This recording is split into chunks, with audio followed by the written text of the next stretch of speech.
Hi hello నమస్తే welcome to my channel. నేను మీకు ఇప్పుడు చిక్కుడుకాయ పచ్చడి ఎలా చేయాలో చూపిస్తా. తిని 4 ముద్దలైనా కడుపు నిండా తినాలంటే అప్పుడప్పుడు ఇలా ట్రై చేయాల్సిందే.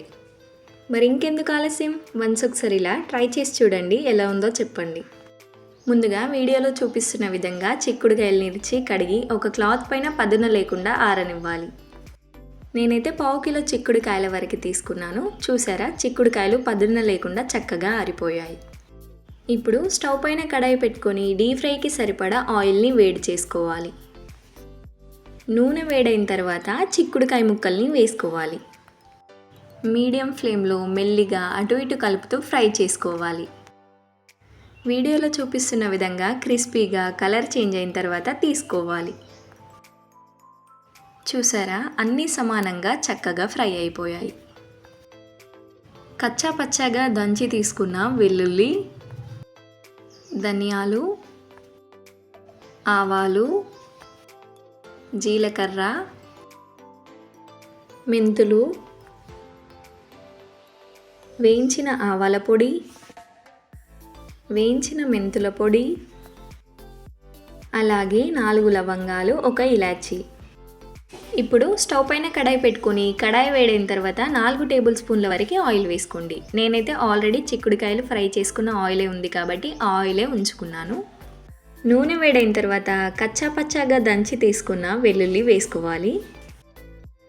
1/2 కిలో చిక్కుడుకాయలకి 2 వెల్లుల్లి గడ్డలు సరిపోతాయి.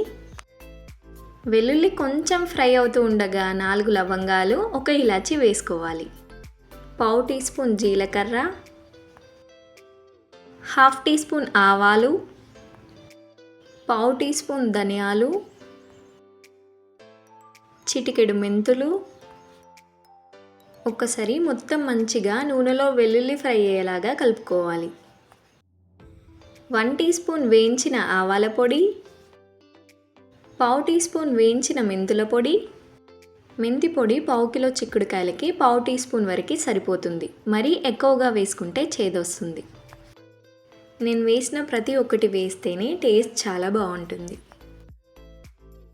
వీడియోలో చూపిస్తున్న విధంగా వెల్లుల్లి ఫ్రై అయిన తర్వాత స్టవ్ ఆఫ్ చేసుకొని పక్కకు తీసుకోవాలి. ఇప్పుడు ఇందులోకి 1 టేబుల్ స్పూన్ కారం వేసుకోండి.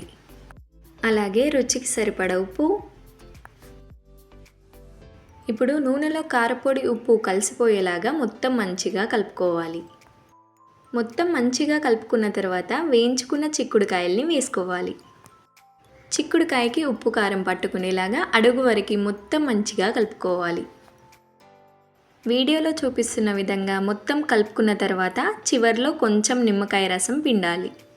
నిమ్మకాయ రసం పిండడం ద్వారా పచ్చడి టేస్ట్ చాలా బాగుంటుంది. అలాగే ఇంకొన్ని రోజులు ఎక్కువగా ఆగుతుంది.